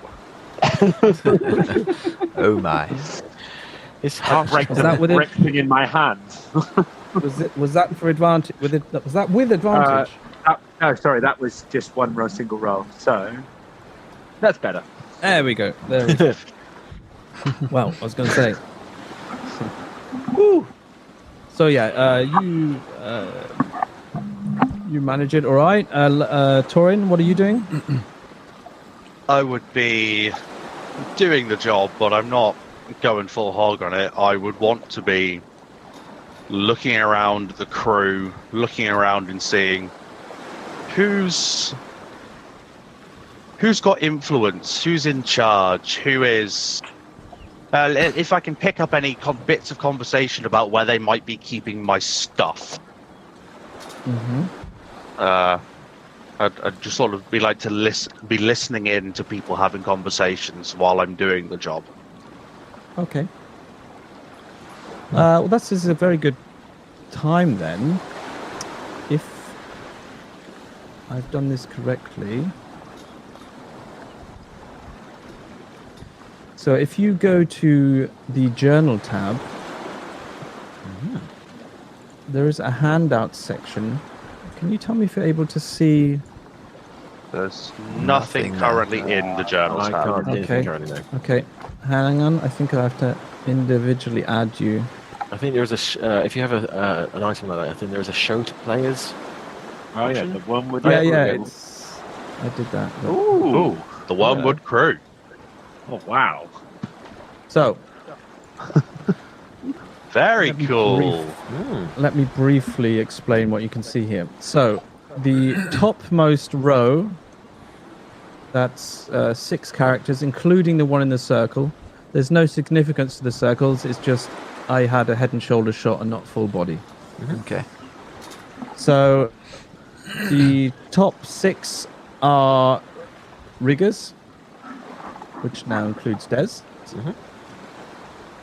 The guy with the tattoos and the bare chest. That's the guy who's been showing you what to do. Okay. The middle section, these seem to be the deck swabs. So these are just your standard pirates. The little gnome at the just off center on the left has been showing you. You can there see the halfling woman with the fiddle, and the woman on the far right was the one with the costume. The guy in the blue bandana on the left was the guy who also seemed to join with you, although he wasn't in chains. Everybody on the bottom row, you either don't see, or what you're able to gather is that this is part of the officer's circle. And it would seem that the officers don't really have any direct contact with the rest of the crew. Everything seems to be going through Master Scourge, who is left of the captain, and Mr. Plug, who is right of the captain. Do you all see that, and does that all make sense? Yeah. It does? Yep. Yep. Okay. So this is basically what you would have been able to attain from today. As far as where your equipment is, you wouldn't have heard where it was specifically, but make a perception check. Perception check. Yeah. Boom. Very nice. Okay, in that case, you do hear speak of a quartermaster and equipment somewhere on the ship. Doesn't, as I said, doesn't specifically mention your stuff, but you hear talk of a quartermaster who is handling some equipment. Yeah. Okay. Okay. Right. That is fair enough. I'd still like you to make your check for the day, then, please. What check would you like? Athletics, please. Yeah. Well, shit. Oh dear. So, as you were spending maybe not most of your time, but a lot of your time, more listening and stopping and trying to catch what people are saying, you weren't concentrating on your job enough. And at one point, you turned to listen to a conversation on the other side of the deck, and can't quite hear what they're saying. But as you turn back, you see that Mr. Plug is standing right in front of you. What was your name again, young lady? Torrin. Torrin. And he reaches inside of the jacket and takes out a little notepad and a little stubby pencil. And he writes something down in the notepad. Okay, thank you very much. And he puts the notepad back into his pocket and walks away. Lanny, while you were scrubbing the deck, a few things you would have noticed. On the main mast, there is a large, like a clock, like a wall clock, but it's completely made of with a metal casing, but very beautifully made. It seems to depict like a whale which is rotting and being devoured by worms. And in the middle of this is the face of this clock, and it seems to have a bell integrated into it. To the screen right of that, just below the poop deck where the where the ship's wheel is, you see a large box with holes in it. And I'm assuming you would have no idea what that's for. We have 2 doors in the 2 alcoves next to the stairs that lead up to the poop deck. And there is a double door at the other side, which leads to another cabin, it would seem, which leads to the foredeck. Does that make sense? Yep. And you're trying to remember now, but you think that's the door that you must have come out to get onto the deck. So, Devvie, while all of this is happening, you've been led through that door. How do I reveal areas? Let's just try this. So, do you see that now, everybody? Yep. So yeah, you would have been led through this room. Further you down. must have been Yes. brought. Yeah, you must have been brought up this room, but you didn't catch much of it on the way up due to your vision being blurred and your eyes not adjusted yet. Yeah. But this seems to be quarters of some kind. There are various hammocks and bedrolls here. You're led down further into what appears to be the main hold. You now think you must have been held here somewhere. As I said, it's a little hard to catch your bearings. Yeah. And he leads you through. I know on the picture there's a lot of stuff stored here, but there's actually not much going on in here. This isn't like a ship full of anything much at the moment. There are some barrels and crates. You assume there's some drinking water in some of them, some alcohol in others, and there is actually a small pen, but there's actually a couple of pigs inside. Okay. But he leads you all the way down to a door on the far end, which you assume is the galley. Okay. He opens it up, and Mr. Plug just says, "Here's your new cook's assistant," and he gestures for you to go in. Right you are. So as you enter the room, it's a little bit of a shock to the system. I mean, this is probably if this is a kitchen of any kind, it's the messiest kitchen you've ever seen. Oh no. It's hard to find any surface anywhere which doesn't have something on it. Right. And these are like open containers, bottles. Some of them are full, some of them are empty. There are cooking utensils, there's cooking pots. There is a large double stove, and there's big pots on one of them. There's something bubbling within it. You actually see a couple of chickens in there wandering around. There's stuff attached to the walls.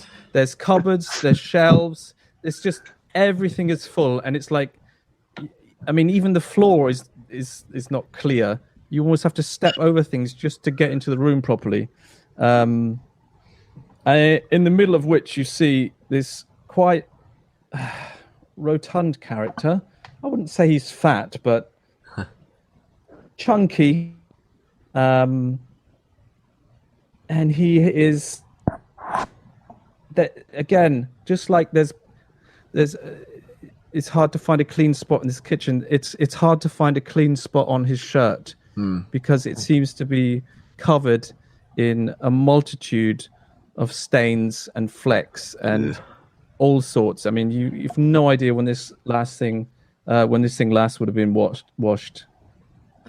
And he doesn't even really seem to notice you at first, as when you come in, and he's currently tipping some sort of spice, like adding it to this pot which is bubbling. And as he does so, the lid falls off and half of the contents falls in to the pot. And he kind of laughs to himself, grabs the lid out, throws it out of a open porthole, licks his fingers, wipes it on his shirt. And it's only at this point that he kind of realizes that you're even there. And he turns to you. He's like, "Oh, hello, mate. Hello. Name's Devvie, What are you doing apparently. here then?" Well, apparently I'm your new assistant. Oh yeah, right. They told me I was going to get some help down here. Well, come here to take a seat. And he gestures to somewhere you assume, but it's you don't see anywhere where you'd actually be able to see it. Okay. I kind of pick my way through the detritus that is the galley, and whilst I do so, I say, "What might your name be, sir?" I'm Ambrose Croup, but everybody calls me Fish Guts. You call me Fish Guts if you like. I don't really care. Okay. He then takes a bottle of something. You assume it's alcohol as he pops up the lid. He pours some into the pot, and then he pours like at least twice as much down his neck into his mouth, and places the bottle there. And it's that point where you kind of realize he's wobbling slightly. He's got a good like rosy set of cheeks on him.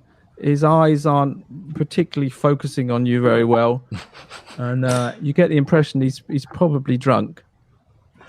So that's how you get through your days here, eh? Oh yeah, mate. I wouldn't last long on this ship otherwise. You know what I mean? I do, son. I do. Tell me, did you start your career here voluntarily, or not so on much? this ship? Yeah. No, mate. No. I used to work in a fancy restaurant. I used to, but it was years ago now, and I was a young lad, lot dissimilar to yourself, like.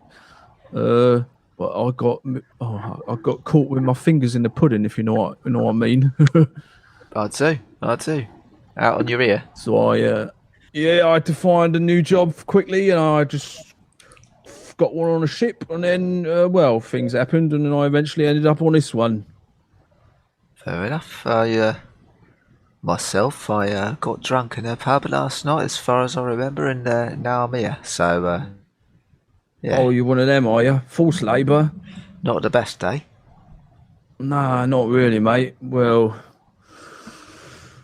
if I can give you a tip, just keep your head down for the first few days. You know what I mean?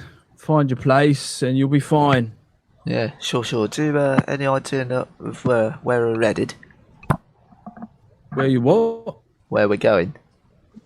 Oh, right. Oh, I don't fucking know.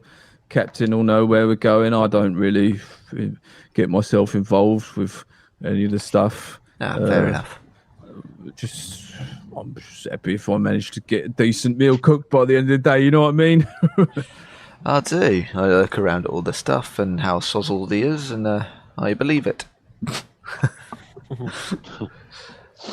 So, what do you want me to do first?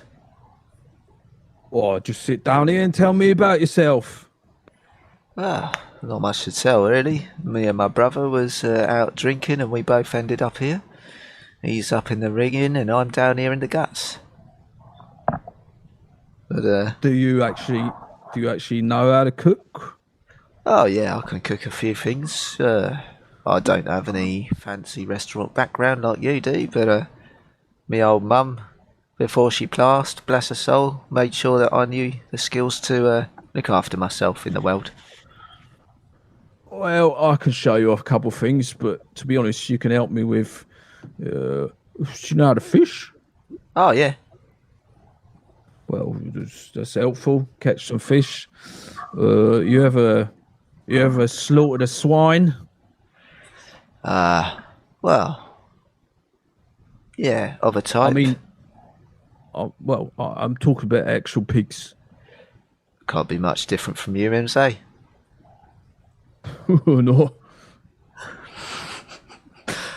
Don't worry, son. You'll be alright around me. Yeah, I'm sure I can do that. Lovely. Right. Well, I don't need that much help for today. You just sit here and have a drink with me and we'll be fine. That sounds lovely. What are we drinking? I don't know. The label came off. I suppose Let's find out, eh? Hey. And he hands you a bottle. As he says, there's no label on it. It's hard to tell what it is, but if you want to have a swig. I'll have a swig, yeah. Do I need to make a Constitution roll straight away? No, if you just want to try it, you're fine. But Yeah. I mean, if you actually plan to get drunk, Oh no. Devvie's gonna keep his wits about him. He'll have a social sip or two, but he wants to start getting the lay of the land as soon as possible. Starting with the galley, he's gonna map out where well, I don't suppose it's in much order, but map out where all of the sharp objects are. all right. You want to have an investigation of the galley? Yeah, I'll do that. Then give us a check for that, please. Yeah, not a great stat either, so Not brilliant, but suppose it is Clyde. let's just see. Yeah, let's just see. Well, I mean, it's a kitchen, so there's a number of knives around here, and in fact, a couple of them don't even seem to be actual cooking utensils. You actually see an axe on one table, which seems to have been used as a meat cleaver, but it just seems to be a standard hand axe. Okay. Yeah, amongst all of the food, I mean, I guess you're not interested in food because that seems to be everywhere.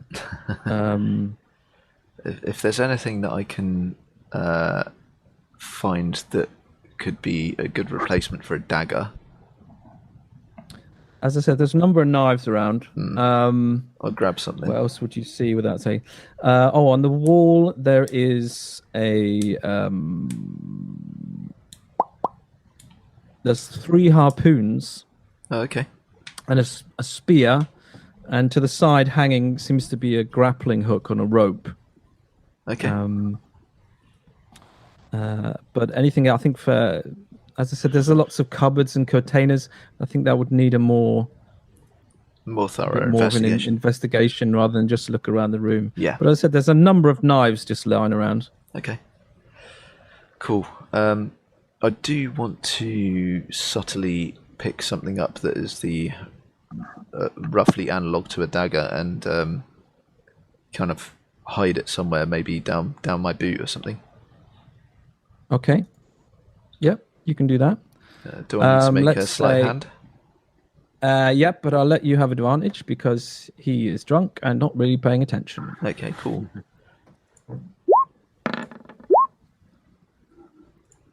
No fucking way. Wow. Oh my god. Holy shit. Why couldn't There's that still half a kitchen and he doesn't even realise. Why couldn't that have happened in the last session? Jesus. Oh, wow. So, it's almost as if you've done this before. And with expert timing, taking advantage of the fact that this man is obviously quite inebriated, as he's talking away about what he did here and what he did there, he turns his back and with a very it's almost as if you hardly moved your hand, but it went so quickly that the dagger that was on the side was just no longer there, and you've managed to expertly hide it amongst your person without anybody noticing. Excellent. That's what I So do. you may now add that to your inventory. Cool, thank you. So, is there anything else you want to do? Oh, sorry.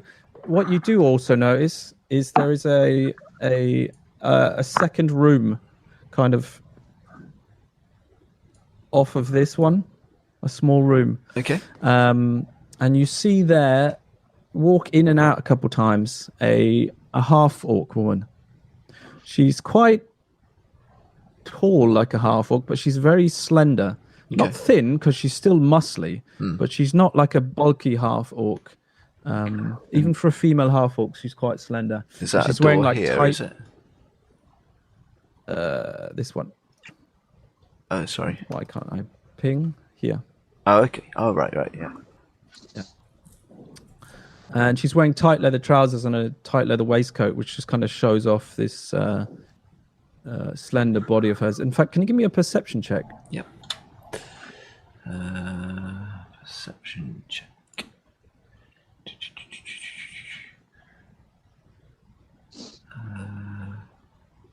Okay.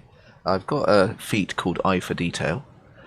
I can use a bonus action, although this is not in combat, to make a perception check to spot a hidden creature or object, or to make an investigation check to uncover or decipher clues. I don't know if that's relevant here. Yeah, I'll allow it in this case. Oh, wait, that's... And what does it actually do? Oh, no, it just says one bonus action. I guess it's just like it's a combat thing now. Okay. So it's just a normal perception check. Oh, bollocks, I thought that gave me something extra. Never mind. Okay. Okay, that's enough anyway.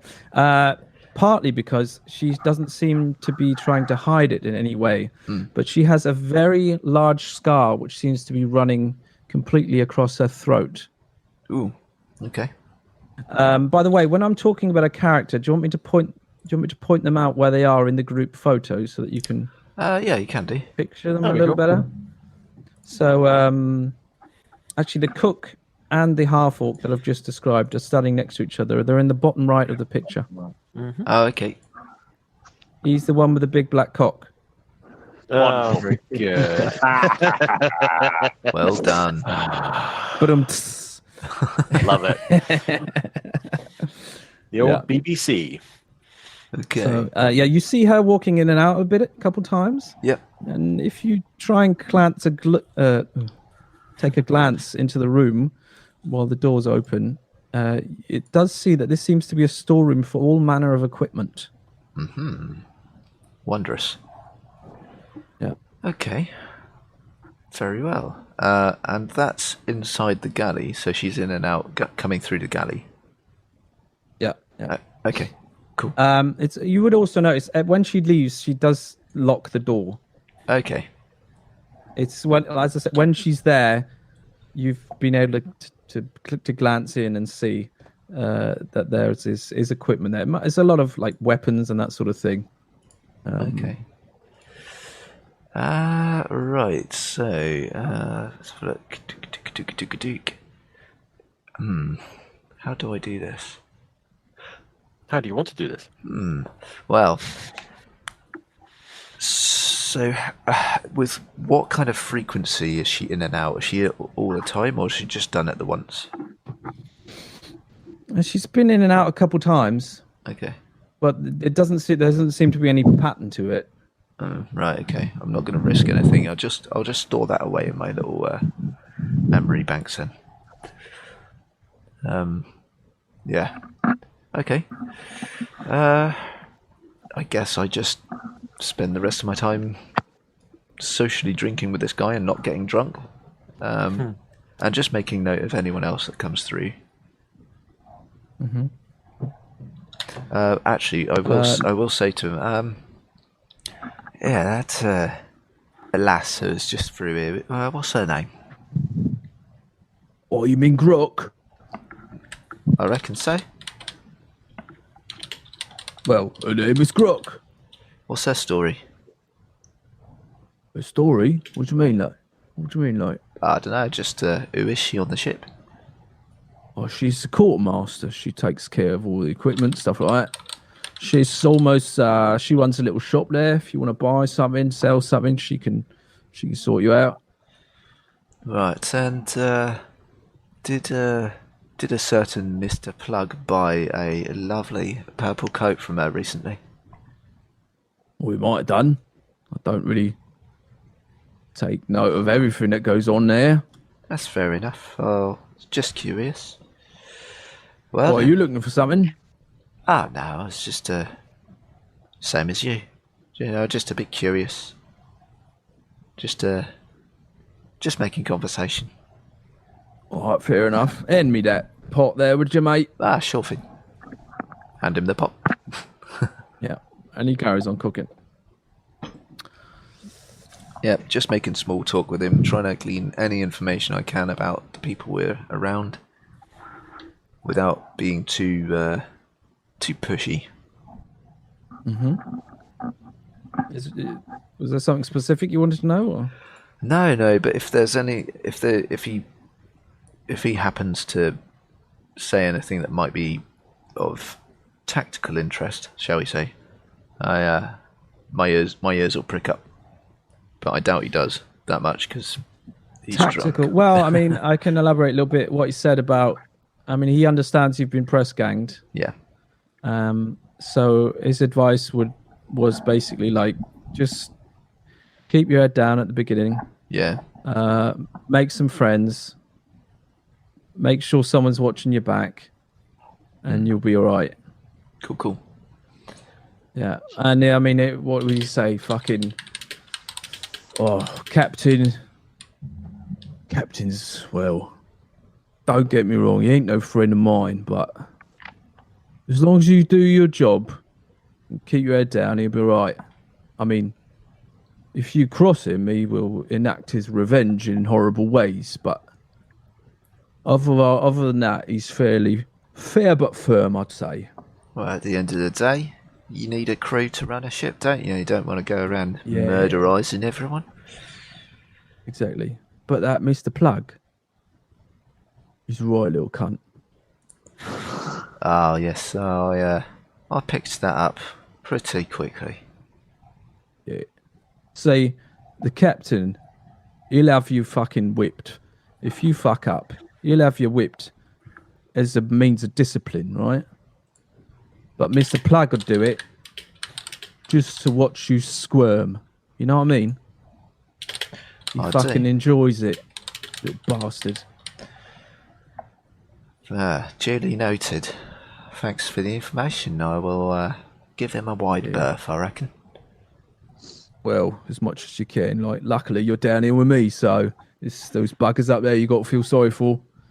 I'd do. Well, carry on. With that, the workday would draw to a close, signified by the ringing on the bell on the clock on the main mast. At which point everyone just kind of stops working and they start to collect on the deck. Devvie, shortly beforehand, Broop would have told you to help him carry up this large pot to the deck, and it would seem that the evening meal would be handed out up there from a small table and a pile of bowls. Right, cool.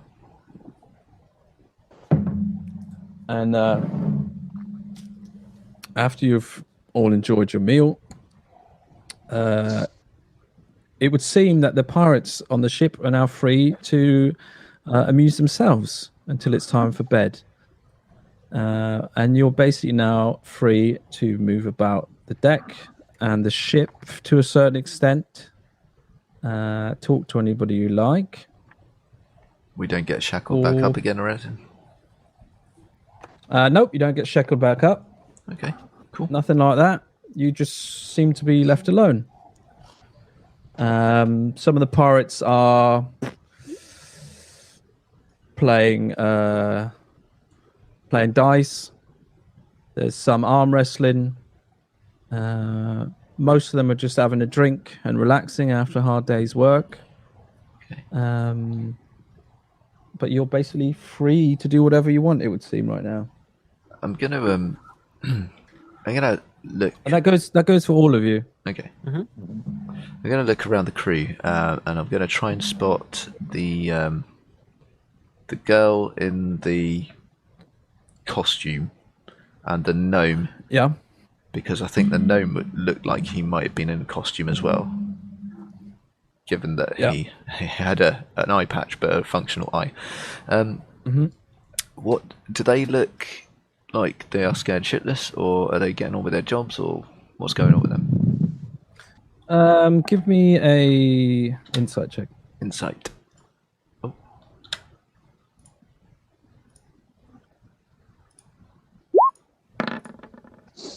Ooh. Ooh. That's not So the gnome looks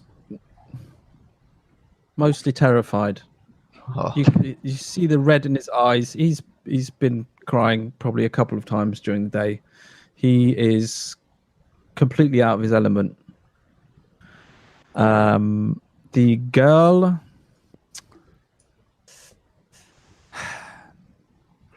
think with that check, you can see she's certainly nervous, and she seems to be putting on a brave face, but just her actions and her emotions just seem a bit too stiff. Yeah. To feel natural. Okay. And you get the sense that she is putting on a little bit of an act, even if that's just to cover her insecurities in this situation. Okay. All right. Yeah. Cool. What about the rest of you guys? You want to do anything? Is Mr. Plug around? You do not currently see him. Okay. Do I see Des? Well, basically, all the swabs and riggers are now on deck. So yeah, you would see Des. I'd get his attention and sort of nod to a sort of darker corner, so we could chat. Yeah. I'll see if that she wants to chat, and I'll follow wherever she goes. Hey, one of the brothers, right? That's right, and I've got to let you know, I don't kiss on a first date. Like you'd even have a chance, love. Listen, you picked up on something that I didn't necessarily intend you to. Oh well, no, I pick up on a lot of things. I'm quite observant. I am. Notice lots of stuff. I'm going to switch to Undercommon and say, cut the bullshit. I'm going to reply in Undercommon. Well, obviously, we literally speak the same language. Look, you and your brother have got good heads on you. And well, clearly this isn't a situation that any of us want to be in. But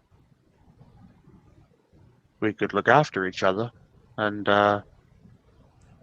make the most out of it. What do you say?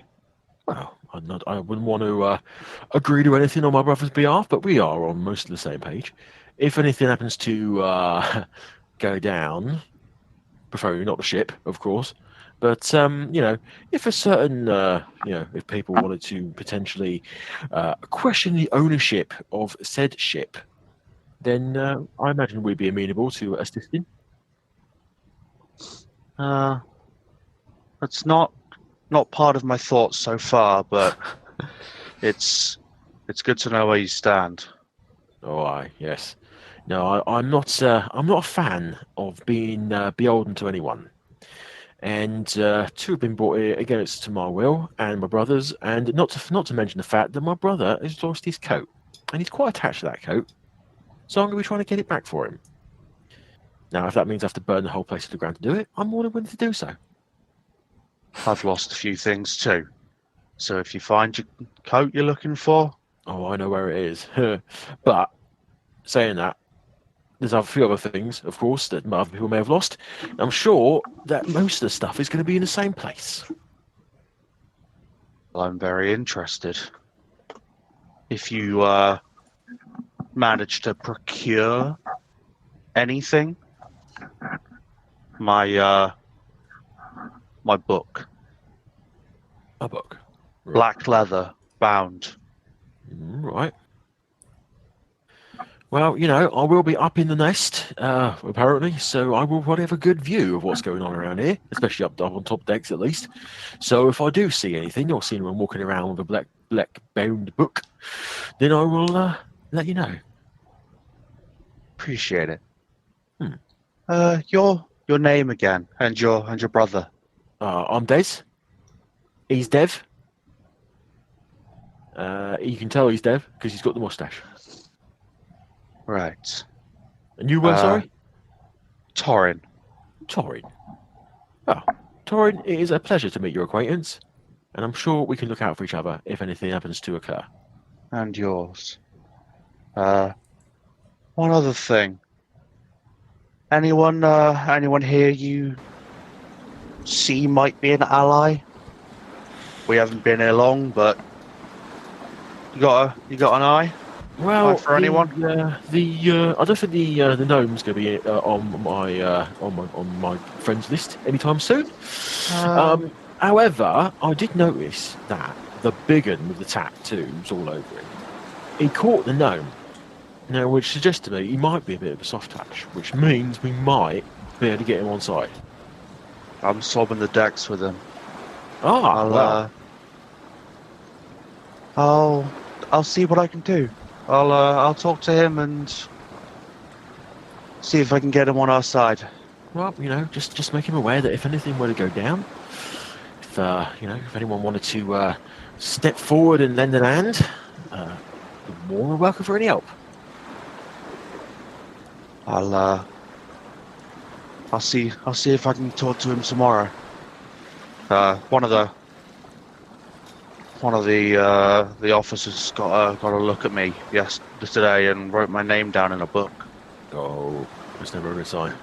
He No. wasn't the one in the purple coat, was he? I don't remember. DM? Yeah, it was. Yeah, it was. Yep. Yeah, that was the one. Yeah, I've got my eye on him. Don't worry. All right. Well, let's keep ourselves safe, and we'll see where things go. But I don't think anyone else here will necessarily know this language, but keep things on the down low and all that. No, to be fair, you probably wouldn't have thought that I would know this language, so it's best not to assume. I definitely did not. A little smile. Mm-hmm.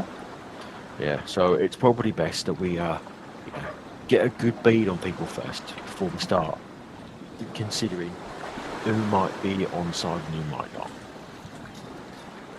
Yeah. So, well, I think I need some food. Right, yeah, well, I'm going to see if I can go cheat someone at night. Ooh, that sounds like a plan. I'll watch. I'd grab At some this food point- and also look around for Lani at this point. Did you want to speak to him? Not right now, no. Okay. So, just quickly, Lani had grabbed some food and he just headed up to what I presume is the front of the boat with the masthead. He's just, while kind of eating, he's just looking at that and trying to see from the angle what it is. The figurehead. Yeah. It's the head of a dragon, basically. He's just intrigued Open-eyed, by it. open-mouthed. Yeah. He likes essentially the carving of it, the way it looks. And he's just eating away and looking at it. It's a fierce-looking dragon with a serpentine S shape to it. Cool. So at this point, you suddenly notice like a palpable hush in the tone on deck. And as you turn, you realize that the captain has once again exited his quarters and is now on deck. And there is a very noticeable hush. The laughing and joking and talking has now suddenly stopped. They all obviously have a very large amount of respect for this man. Almost simultaneously, from the doors leading below deck, appear Master Scourge and Mr. Plug. And between them, they have a man, shackled, dirty, and he also seems to be sobbing somewhat. And they bring him and place him in the middle of the deck. Is there anyone that we've already seen in the group picture? Nope. Okay. This is someone you've never seen before. Okay. And the captain speaks. Japes Magpie, you have been accused of stealing from the quartermaster's store. How do you plead? And he starts to snivel again, and he's kind of like hiccoughing a little bit. But Scourge gives him a kick, and he's like, yeah, guilty, I did it. And the captain pauses, and he looks to this man, and he looks to the crew, and to you, the new members, and he just says one word. Keel hauling. And with that, suddenly, a noise erupts from the crew. There's some ohs, there's some ahs, and there's even some cheers. Whee! And Master Scourge grabs a rope and tosses it to two of the pirates. They run to the front of the ship. They toss one end around the dragon, and then both holding an end each, they kind of walk back to the center of the deck and let the rope drop down into the water and flow below it until basically they're now stood in the middle of the main deck, each with the end of a rope in their hand, which is now looped below the bottom of the ship. One end of which they begin to tie to this man's feet. As they're doing so, Master Scourge says, "So what'll it be, Jakes? Fast or slow, huh?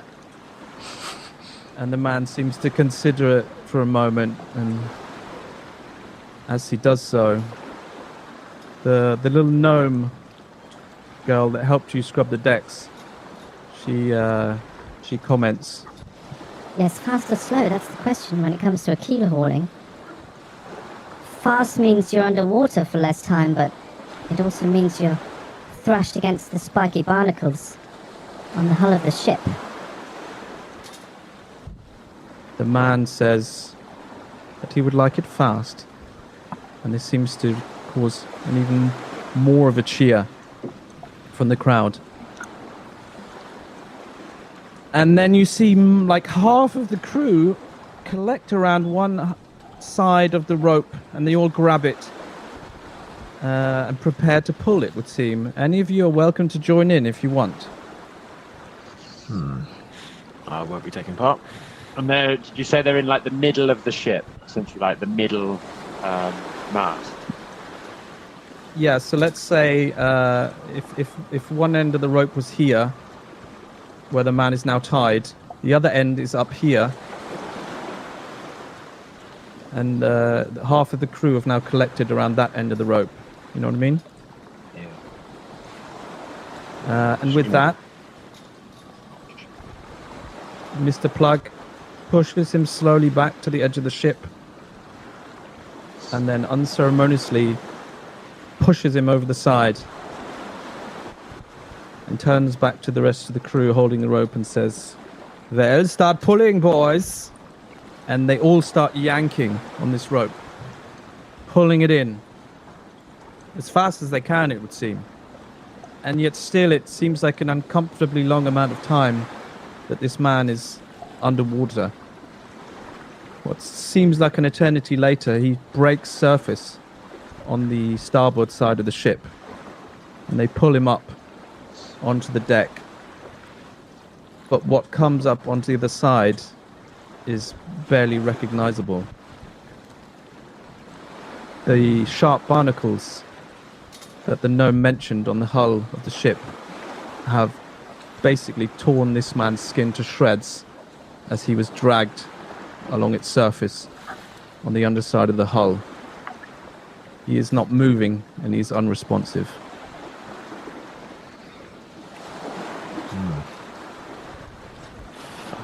The captain asks, Is he dead? and Mr. Plug goes up and